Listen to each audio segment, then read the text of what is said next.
The question for today is a quite good one. It's a listener question. I'm going to read it. Why does everyone say 20 minutes to dry fire and why not 1 hour? Wouldn't more be better?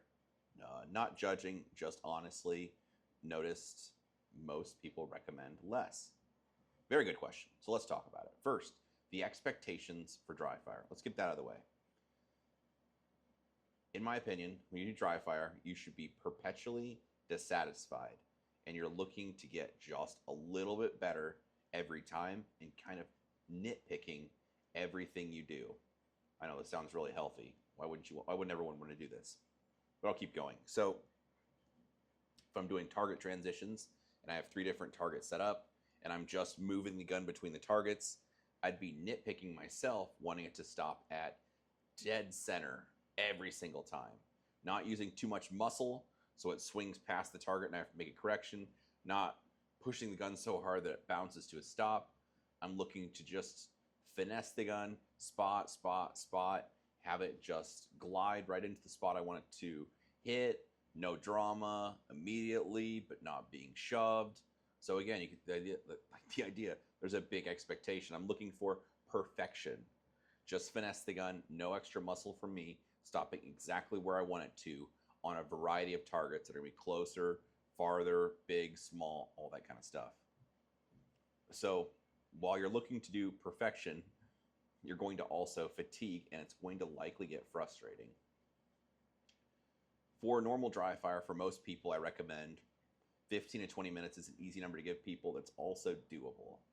Because, well, my life rate basically revolves around playing video games and shooting guns, but other people have obligations, whether they have family, gainful employment, chores to do around the house, yard work, kids, all this other stuff, a significant other, all these other things that pull time away and that makes your time more precious and limited.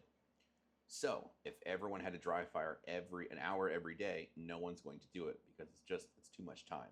Instead, recommending 15 to 20 minutes in a day is way more appealing to a lot of people.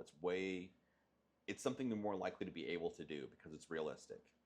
But what if I told you my own dry fire training is probably 20 to maybe 30 minutes? I'm going to be pretty tapped out at the end of that because I'm trying to be perfect in everything I do. Probably an unobtainable goal, but I'm trying to make every single rep as perfect as I can be. For the drills, I normally do 3 to 5 minutes per drill and then move to something else. But there's no reset time at all. It's just you drawing the gun, doing the repetition, put the gun back in the holster, get your hands in the start position, hit the beep, and off you go again. So there's no reset time. You're going to be able to get so many repetitions done in such a small amount of time that 3 to 5 minutes seems like a lot. If you were just doing drawing to sight picture, not pressing the trigger, so hands at sides, just draw the gun and press it, well, a good draw, love to be around that second mark, maybe 1.2, depending on skills and how much time you put into it and that kind of stuff. How many draws can you do if it takes 1.2 seconds if you're doing it for 5 minutes? It's easy to get tapped out and you get bored, distracted, ADD, all that kind of stuff. So if your dry fire session is 20 minutes, you're doing 3 to 5 minutes per drill, you could easily make it through 3, 4 drills. You're going to be doing the maximum attack, trying to really go as fast as you can go, gripping the gun hard, just like you mean it, like you were firing live ammunition, which means your hands are going to get smoked because you don't have the reset time where you're patching targets or filling mags or letting your hands rest. So for me, at the end of a 20-minute or maybe 30-minute dry fire session, my hands are smoked. They're tired because of, especially my support hand, clamping down the gun as hard as I can, just like I'd be shooting live ammo. My attention span, I'm probably getting frustrated because I'm expecting perfection of myself, which probably isn't, nobody could be perfect. I mean, some people are close, but nobody's gonna be perfect. So there's probably little things I'm doing that I'm nitpicking that I wish were different, that's annoying me.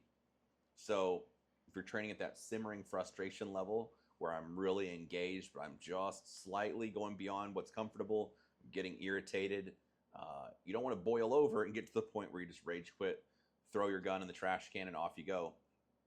But being at that simmering frustration level, 20 minutes of that where you're just a little bit beyond what you're comfortable with, pushing, your hands are getting tired, you're getting fatigued, the gun gets heavy, all that kind of stuff. If you're being really engaged and checked into what you're doing, 20 minutes is a lot. I am here to tell you, at the end of 20 or 30 minutes, I'm ready for a break and to go do something else, because I'm, again, expecting perfection of myself, which I probably can't do, but I'll be a little bit irritated for whatever doesn't go well. And at the end of the time, my hands are going to be tired. I'm going to be mentally tired because I was 100% invested in what I'm doing, not having any distractions. It's time to do something else. I couldn't keep up with that level of intensity for an hour. My hands would get tired. You probably get tendonitis faster, cuts on your hands if you use a metal pistol. And then you kind of get to the point where you're just phoning it in. At least most people do. You get to the point where you're kind of just going through the motions, but you're not really getting anything out of it. No longer going max speed because your hands are getting tired or you're getting tired. You get thirsty, you get a phone call, a text to reply to. It's easy to get sidetracked. So if you really want to, go all out, an overachiever, doing a dry fire session in the morning and again in the afternoon is a great idea. I've done that for many years. So I do early morning dry fire before like a day job, and afterwards after you get home, or maybe you do it in the morning, then you go shoot live fire ammo in the afternoon or later on. So you're training in multiple different ways throughout the day. That stuff's all good, but I think the 20-minute mark is pretty realistic for most people because they can carve that much time out of their schedule. When you start out not being sidetracked, you're easing into it, just going regular training speed, regular attack mode right off the bat. Working at that simmering frustration level, 20 minutes is going to seem like a long time. You should be mentally and physically ready for a break at the end of it. If you are, that means you're really engaged with your training, really wanting to do well, nitpicking those little things that you wish weren't perfect. And that goes a long way towards improvement. So you can get a lot accomplished in 20 minutes, and that's my 2 cents anyway. So hopefully this is helpful. I guess like, share, subscribe, that junk. If you have any other questions for me or follow-up questions, drop them below. I answer the questions sometimes just if I can type out a response, but if it's a more lengthy question, I'll just make a video in response. So hopefully this is helpful, and I appreciate you watching.